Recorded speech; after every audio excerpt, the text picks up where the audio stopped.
Hello and welcome to my review of the Raven Guard Contemptor Dreadnought for Warhammer the Horus Heresy from Games Workshop. Well, it was initially released from Forge World. One of these units will cost you £42. It's no longer available on Games Workshop's web store. The closest thing you'll ever get to a Raven Guard Contemptor now is the Dreadnought upgrade set, which costs £26.50, and it is literally just the torso and the head. That's it. At least with this kit that was £42.50, you got the legs, the feet, the torso, the head, the hips, the power plant, all of those things. And it's a real shame that they went down that route. I wish they'd continue making Legion specific Contemptor Dreadnoughts, and actually more Legion specific Leviathan Dreadnoughts. We're just so lucky that we got the Dark Angels Contemptor and Leviathan Contemptor as well. But needless to say, this is the Raven Guard one. You might have already noticed that he's armless. He's armless? Harmless. That is because I don't have specifically these attachments. You can only get these in the, I think, one set of Contemptor Dreadnought weapon upgrade sprues, and I think both of them are out of stock as I'm shooting this in October. I have the shoulders, of which I'll show you in a moment. I probably should show you right now, actually. There we are, that's a bit better. So we'll have a look at this mini first up. Gorgeous mini, lots of detail as you'd expect with the other Contemptor Dreadnoughts. After this we'll look at, I say the spare parts, there really isn't any. Then I'll go through some size comparisons with other Contemptor Dreadnoughts, and then finally at the end I'll go through all of the Raven Guard Contemptor Dreadnoughts rules. They don't have any extra rules compared to normal Contemptors, to be honest. So, but yeah, lovely mini. I like the head on there. I like the Raven Guard, like this raven everywhere. I like the studs that follow through aesthetically throughout the model. Like they're on the, you can't see it there because of the pose I've gone for, but you can see it slightly on the hips, you can see it on the knee, you can see it on the shin, the leg. You've got some icons and things here, and it runs through there and through the left shoulder pauldron. Nothing on the right shoulder pauldron. You've got this little icon there, and it's on the helmet as well. Nothing on the power plant, unfortunately. Nothing else really going on in the rear compared to some other Contemptors. I think the Dark Angels one had more of a bespoke power plant and things. But there you go, that's what you're getting mainly. Spare parts wise, well, these are the parts that I've got anyway. So the plan is to, of course, have this Contemptor with dual power claws.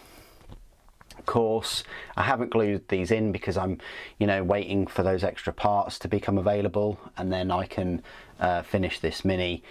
So I've got them sort of spare at the moment. But yeah, if you can imagine claws here and here, like it's coming through and swiping. Obviously the head I haven't posed yet, that's just in there loose. But yeah, I've gone for dual claws because it will really match, of course, the Dark Furies. I was thinking about giving it twin assault cannons or one assault cannon and one like power claw, but yeah, that didn't really work. I thought, yep, two power claws, both armed with the melter guns as well. I think that would be pretty nice. Then I can pop it in a drop pod, black Raven Guard drop pod, and then it will get to the enemy pretty quickly. That would be the delivery method, and that's what Raven Guard are all about, aren't they?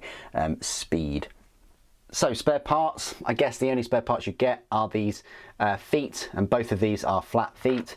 Maybe I should have had, the front foot as a flat one and the rear one as a stepping one, but in the end I think I chose both as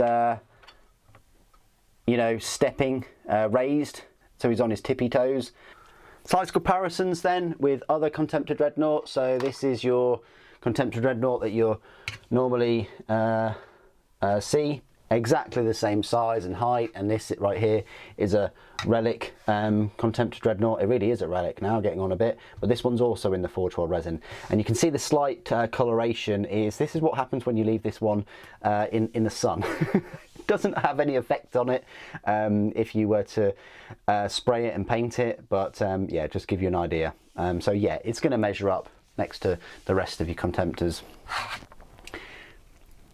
Compared to some Raven Guard minis, of which I can now show you because they're all built, including Corax. We've got a Dark Fury here, of which it's going to go very, very well. And we've also got a more Dathan there. Again, they share a lot of aesthetics. They go brilliantly together. And then, just now finished this, just this second, we have Corvus Corax, the Primarch of the Raven Guard. So it gives you an idea of where a Contemptor sort of stands. The wings are pretty nice on Corax, but I do prefer the wings on Sanguinius. There's just more detail and they're just more impressive and things. But I also like the dynamic pose that Corvus has. Compared to some other Horus Heresy Space Marines, so we've got the standard Mark III and Mark VI. This is your newer Mark III. I don't think Raven Guard particularly work well with the old Mark III or even the new Mark III, but they definitely work well with the studs and things of the Mark VIs. Absolutely fantastic. And the final comparison I like to make is just with a couple of Warhammer 40k minis. So we have Sly Marbo, a Firstborn Space Marine, and then a Primaris. So yeah, if you wanted to work a Contemptor into a Primaris force, then yeah, they go all right together, I guess. Not too bad. Okay, so this is my part of the review where I will go through all of the rules for this Raven Guard Contemptor Dreadnought. As I mentioned before, no extra special additional rules at all for the Contemptor, just because it's Raven Guard. So the standard rules for the Legion Contemptor are as follows. It's an elite choice and it will cost you 175 points. Its stat line reads movement of 8 inches, weapon skill and ballistic skill both 5, strength 7, toughness 7, 6 wounds, initiative 4, 3 attacks, leadership 9 and a save of 2+. The war gear is a Gravis bolt cannon, Gravis power fist with inbuilt combi bolter, atomantic deflector. The unit type is a Dreadnought, special rules is Legiones Astartes and Dreadnought Talon. A dedicated transport, a Contemptor Dreadnought Talon of no more than 1 model may select a Legion Dreadnought drop pod as a dedicated transport. As a dedicated transport, this does not use up an additional force organisation slot, but its points cost must be paid for as part of the army, so you can get that Dreadnought drop pod for it. The unit may include up to 2 additional Contemptor Dreadnoughts at 175 points per model. Having them in a unit of 3 doesn't save you any points by doing it that way, but may free up an extra elite slot, which is quite contested in a Space Marine army, with the likes of Terminators, Veterans, Apothecaries, things like that.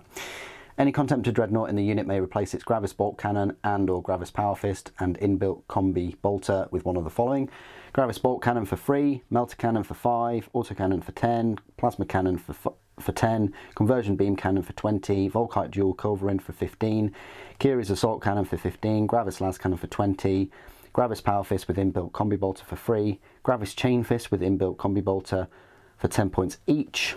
Contemptor Dread may also replace inbuilt combi bolter on either a Gravis power fist or Gravis chain fist with one of the following: inbuilt heavy flamer for 5, plasma blaster for 10, graviton gun for 15, melter gun for 15, and any Contemptor Dreadnought may take one of the following: havoc launcher for 10 points or helical targeting array for 10 points. So there you go. That's my Contemptor Dreadnought. So that's my Raven Guard Contemptor Dreadnought. Of course, if it's going to be equipped with dual Gravis power fists, it means that the strength will be 9, AP 2, melee and brutal 3. And the melter gun will be a range of 12 inches, strength 8, AP 1, assault 1, armor bane, melter. So there you go, that's my review of the Raven Guard Contemptor Dreadnought. It's like your normal Contemptor Dreadnought that we all know and love, but with some fancy Raven Guard inspired armour. What do you guys think? Please do put your thoughts and opinions down in the comments below. Great to hear from you. Thank you for watching. The Emperor protects.